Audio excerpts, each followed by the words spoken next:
But anyway, it's good to meet you, man. Thank you for taking a minute out today. Yeah, for And sure.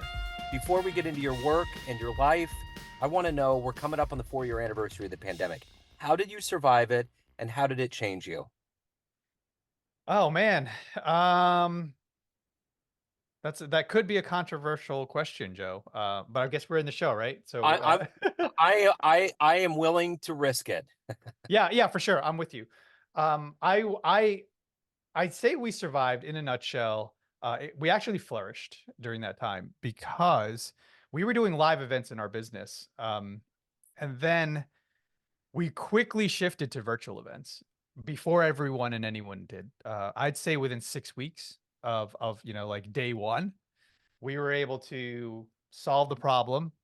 And don't get me wrong, I was depressed, I was sad, I was in my basement watching Netflix and eating Doritos and enjoying like I don't know what's going to happen. But then we came out of it as a group and figured out no, we need to execute on something that we had planned, a live event, and let's make it virtual and let's figure it out. So much to the point, Joe, that um, we did such a bang up job that it started getting attention from people like VaynerMedia and Gary. And they started, I don't know if your community is familiar, but Gary Vaynerchuk is massive in the thought leadership space. Yeah.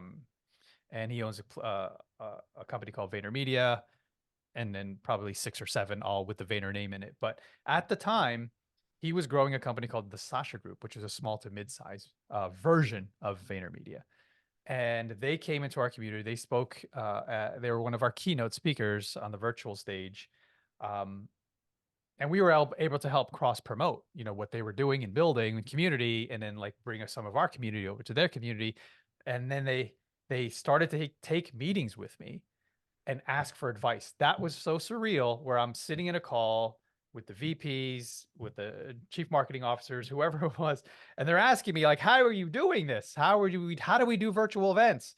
So then that kind of gave us some street cred, and we were able to build a business out of that. That was the positive that came out of it for sure. So, Eric, I know you're a branding expert, but I'm going to get you boil this down to its brass tacks. I'm going to put you in front of Please. a bunch of third graders. It's Yeah, career day. And one of the kids looks up and says, "Hey, what do you do for a living?" How would you answer that child? I love that. I help people gain clarity in who they are so they could share it with the world. What did you want to be in the third grade?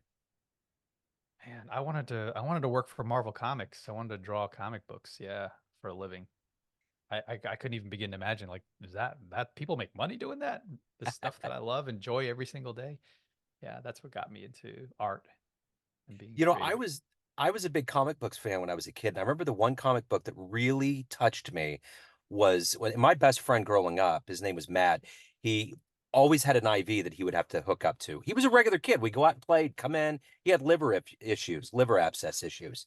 But I remember this Spider-Man comic about a kid that had leukemia, and it was a really gripping thing. And at the very end, he went through this whole battle, and Spider-Man was there to help him out. And I remember how just gripping that was. But I loved it. And I think about it, and Marvel was the king at the time. You had Stan Lee and all of the characters. DC was kind of on the back end until the movies came out. It's weird how comics have become the thing. And I would have never thought when I was a kid that comic books would save Hollywood. Or much to the detriment of many people in Hollywood who hated that whole, True. which I think is kind of fizzling out now.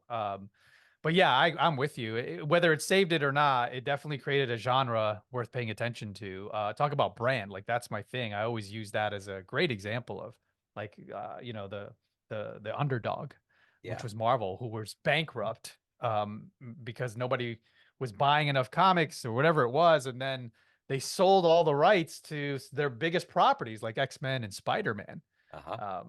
which Sony still owns, by the way, to make, they have the rights to use to make movies. But yeah, talk about being able to come out of something, like you said, Yeah. 2020 to now. Marvel, man, they skyrocketed out of the trenches while they were down.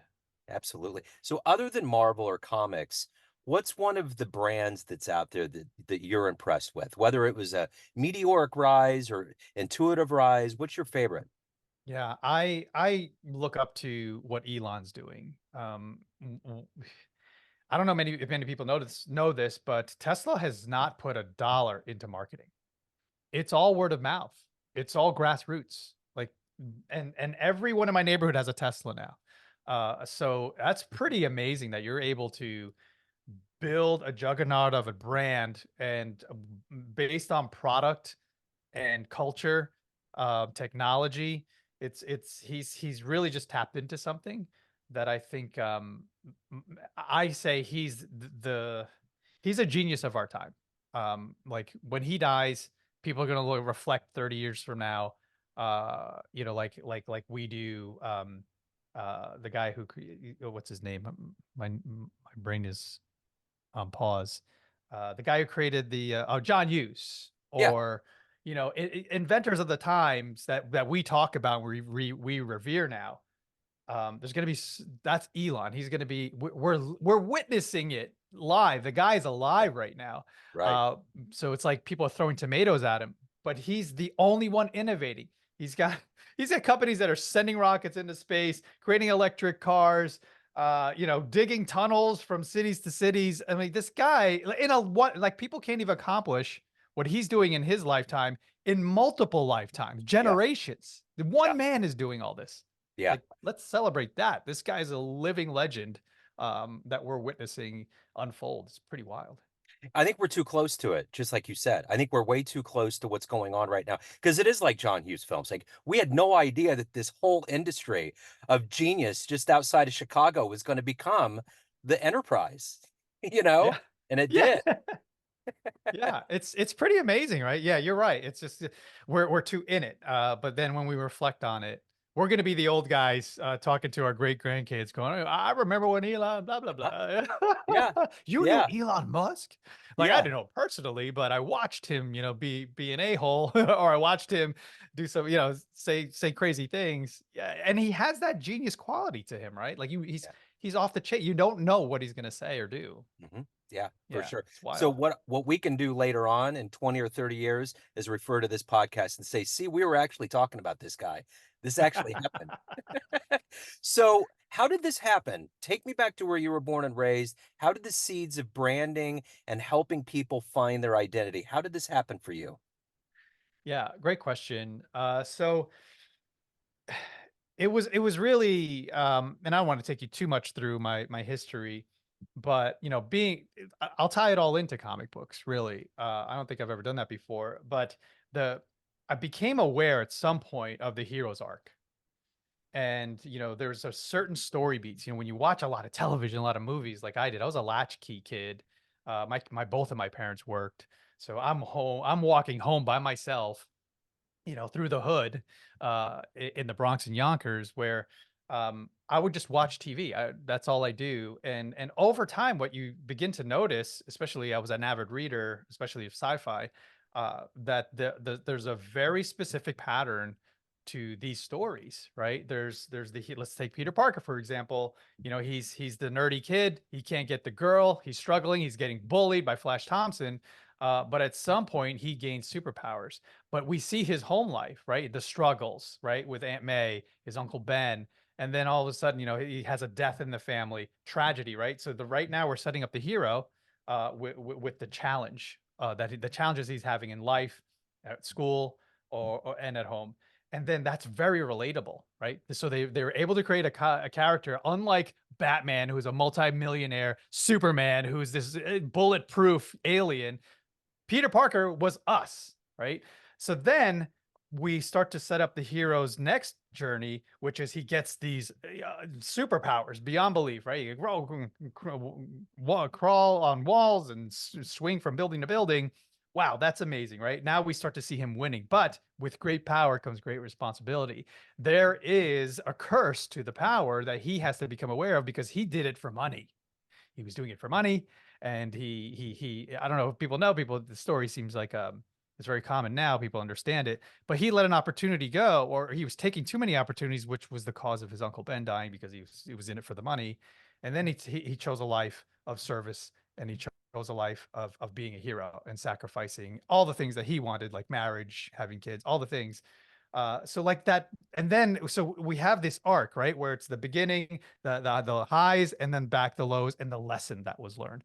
So when I started to apply that to business, and when I started to apply that to my story, I started to realize, oh, I just did that to my story. It's built my personal brand over the years. And then now I can apply that framework to clients, right? Whether it's through their podcast or their personal brand. It's pretty wild, Joe. Yeah, yeah, for sure. So let me ask you this: who's been kind of a hero or inspiration for you in your life professionally? I would say Gary Vee was definitely one of those ones when I first left corporate America, because I was in corporate for over 20 years. So I was stuck in the machine. And then I took the red pill and I got out. And I started to what he was one of the very first that I started to recognize. He was starting his journey, and I was watching and deconstructing what he was doing. This is probably 2016, 17.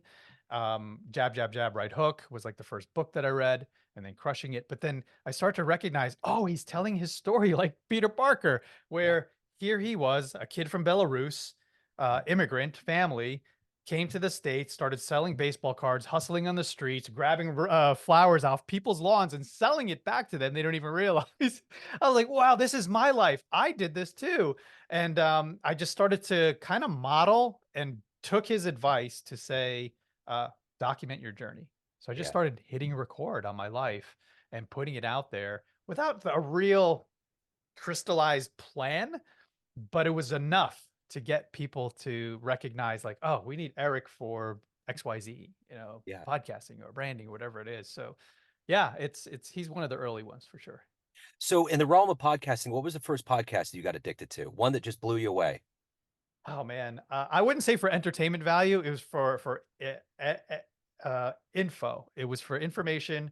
Uh, I'd say a little bit of education, and well, definitely a lot of education, but a little bit of entertainment. So it was like enter. What do they call it? Infotainment. Yeah, So when I left corporate, I needed to replace my income, my six-figure income from corporate relatively quickly. So I was like, what do I do next? It was real estate investing. I was like, oh, Trump's doing it. The rich people do it. This must be the avenue to replace my salary. So it was a podcast called Bigger Pockets. That was a forum. That was a community of people that are all just trying to help each other figure things out. So yeah, that was the first time. To go back before that, when podcasting was just entertainment to me, there was one called the Nerdist podcast by Chris Hardwick. And Chris Hardwick, people know him from The Walking Dead. He's always like MC. He's a great MC and host. I used to listen to him just for entertainment, but for information, I never thought podcasts was for that. Bill, I yeah, could get an MBA, from from listening to a podcast. yeah, yeah. It's amazing. The amount of information that's out there is crazy. So Yeah, not a surprise. So let me ask you this. If you can meet one person alive on the planet right now that you find fascinating, and you may have already answered this, who would that person be? Who would you love to yeah. meet and talk to? It would probably. I used to say Arnold Schwarzenegger. I've shifted that to Musk for sure. Yeah. Like I'm fascinated by that guy, especially when he's on Rogan's podcast. So I'll Yeah. listen to that all day. Three Yep. hours, 4 hours, eight. I'll listen to the whole thing. Watch them eat pizza or smoke weed, whatever it is. It's Yeah. fascinating. It is, and they have a good chemistry. You know what's wild Yeah. about that interview with him? I talk to a lot of people that are really proponents of AI. Like they believe in it. The only Mhm. person that's ever had fear is him. Yeah. He's And if constantly he's warning us. afraid, Yeah. then yeah, we should be aware. For sure, dude. AI scares me too. I love it, hate it, because I've watched and read too much sci-fi. So we all know where Right. it could go, like the worst case scenario. Yep. It's like 2001 Space Odyssey, but the problem is that whenever human beings get involved with it, Yeah. that's it. There's always that chance, you know. Yeah, yeah, because we're flawed, bro. Like Yeah. it's that trope where, you rub the genie's the bottle, and what do we typically do? We ask for more wishes. That's a Uh-huh. no-no.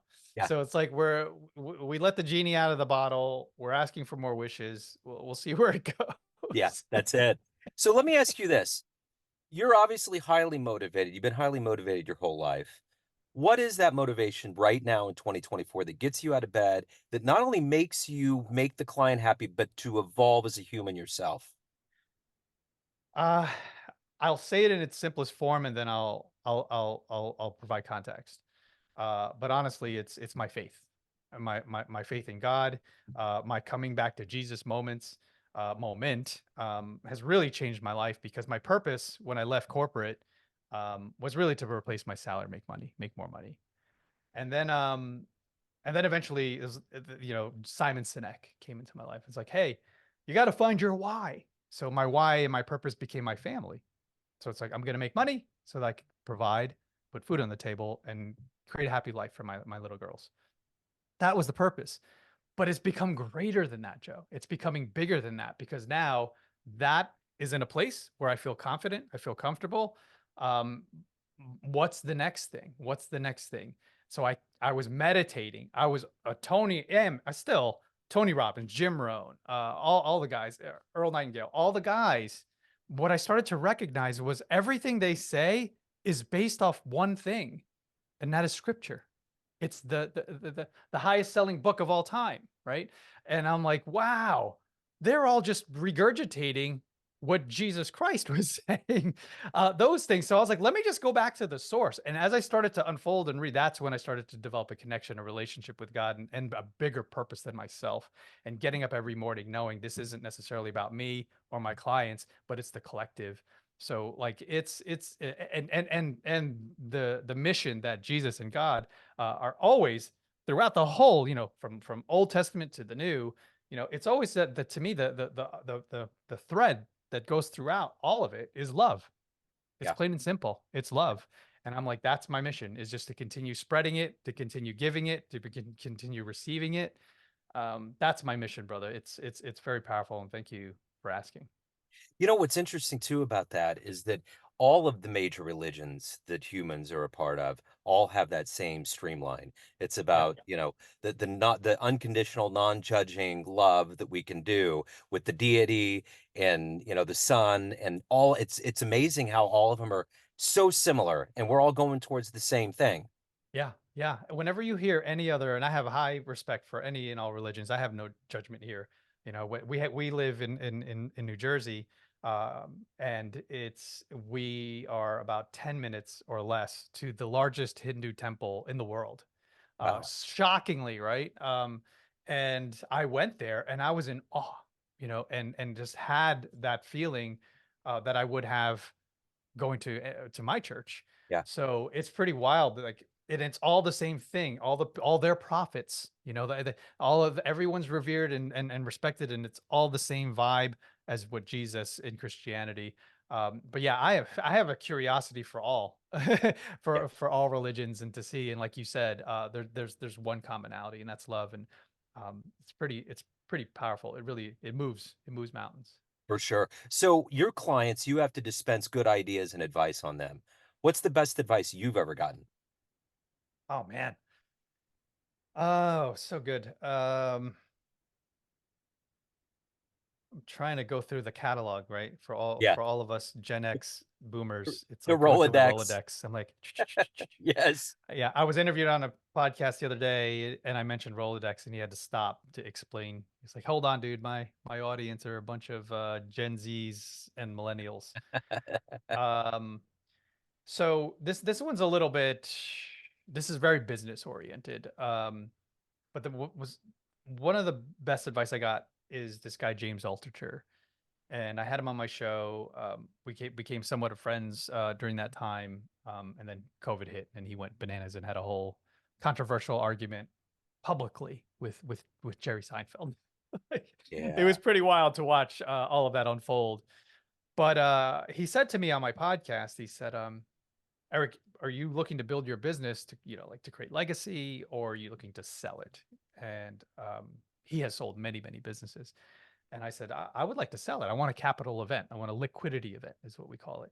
And he's like, well, in order to do that, he's like, you need to start working with the people that will potentially acquire you. I was like, oh, really? He's like, yeah. Uh, Look to the people that you partner with or are your clients, and then you have a conversation. Say, hey, we've been working together for many years.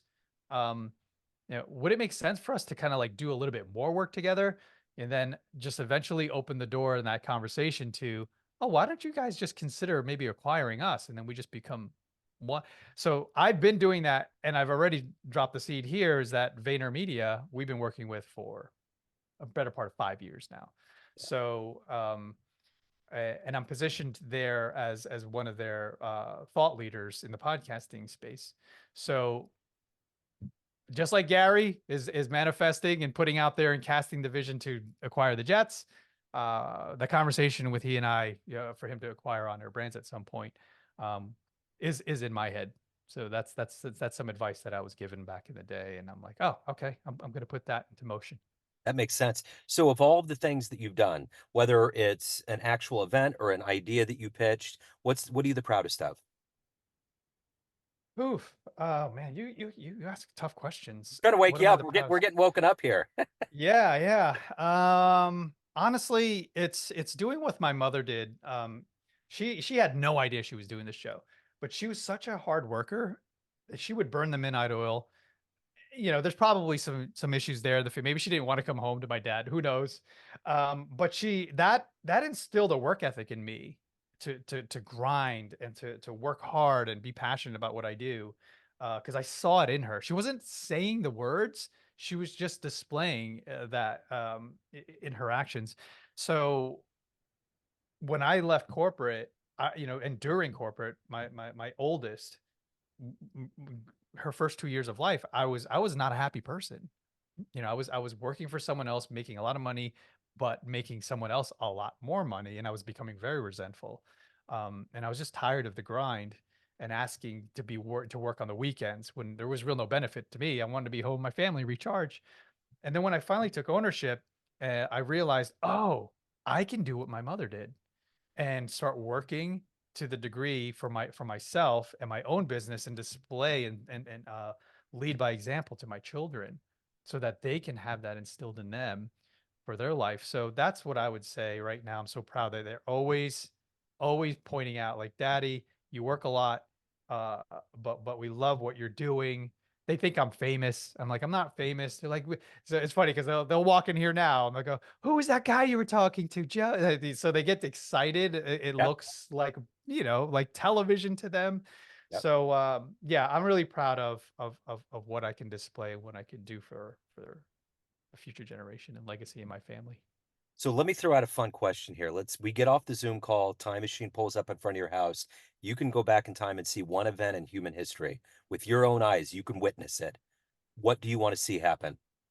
Yeah, I think I already kind of made the audience aware here for you as well. It would be the birth of Jesus for sure. Yeah. Yeah. Yeah, yeah, You yeah. know what's interesting about that? Whenever people bring up Jesus, I've only had one person say that they would like to go up and talk to him. It's always either witnessing the birth or Oh, the, I'm not the first to say it. but that's the thing. I think there's this idea because it's Jesus. It's like, wow. But it was like Yeah. this dude was like, I just want to have a conversation. I just want to get to the Mm. heart of it. And how interesting would that be? You know, I want to have him on my podcast. that's what I'm saying. And really like say, hey, what's up? How you doing? What That how that would much be cool. wine did you make that day? Really get into it. Yeah, and what if dude, they were thirsty? What about the water, man? Right. What if somebody didn't want to drink? They needed water. Exactly. There's conspiracy theorists that think that there was wood under the water. So what's going on? No, no, it was water. I was Yeah, walking on it. that dude, I never thought of that. That would be such an amazing. I'm sure you could probably create AI. How blasphemy, right? Like, they've done AI to the degree where there's conversations happening, um, and it would be two people that would never talk, Yeah. and it sounds real. Like, No. why not have It's Jesus wild. on your podcast? And they've done that with Rogan. And he's like, that didn't Yes. happen. You know? Yeah, yeah, yeah. It's pretty wild. I forgot who he was. Maybe it was Trump he was interviewing something, but yeah, yeah. It's amazing. I would be shocked if someone hasn't already done it. Yeah. I'm afraid to look it up. Yeah, right. I know to see what's gonna happen. So at the end of the day, everyone has a perception of you. You have all these pockets of people, family, friends, clients, colleagues, but you run the show. What's your perception of you? Who do you think you are? The perception of me, I would hope, is someone who's genuine, someone that really truly cares about you, um, someone that would go out of his way to accomplish something that he promised to you, someone that you can rely on, but then at the same time know that I'm flawed. And say, yeah, I would hope that anyone that I encounter or that I bring into my world has a high level of empathy like I do. And I always see the bigger picture and I always put things into context. So that's really where I think people um, kind of get angry about things. They have an expectation, um, and it can't be matched, or an expectation that they shouldn't have even have had. So I try to be someone that reduces expectations or have no expectations. Therefore, I'm never disappointed, bro. Never disappointed. But at the same time, I want to be able to um, just continue on the mission without hurting people along the way. But I don't have control, right? Over here's the thing, and I'll sum it up. Um, I really pride myself when people say you have such a high level of self-awareness. And it's always a work in progress. I'll never be fully enlightened to that point, that I would hope. But yeah, yeah, just always being aware of all things and having empathy for others, compassion for others and what they're going through. One of my best friends of all time, probably 6 months ago, said he used to get a lot of anxiety going up to his in-laws' house. And he finally got to a point where someone said, just erase expectations, have no expectations. And I've thought about that over and over again. Anything you go into, because we kind of build up these worlds in our brain. But if you can go in and it's like, nothing. And then it's just like you see like the sim village just growing around you, you know? I love that. It's funny because if you encounter anyone in your life that's disappointed or gets angry towards you, I get this a lot because my community has grown. I'm blessed to have that opportunity. But family, friends, people, why haven't you called me? Or why did you respond this way? Or what? I'm like, if you had no expectations, you wouldn't be so you wouldn't be so mad at me. Why do you Uh-huh. have all these high? Where are you putting me in your world? I don't Yeah. understand. Uh-huh. Yeah, that's Yeah. true. It's totally true. So let me ask you this. If anyone wants to reach out, hire you, learn more about you, get on, figure out about the podcast, take a listen, everything, the good business, where do they go? So I have something for your listeners. Anyone who's ever thinking about starting a podcast or has one, or you guest on shows like this, and I'm happy to jam with you. I love this conversation. Welcome to come on my show, Entrepreneur Circle.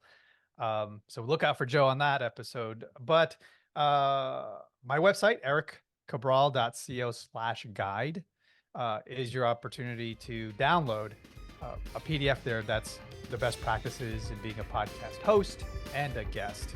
All the stuff, all the knowledge that I've compressed into 2 pages there for you to download. So ericcabral.co/guide.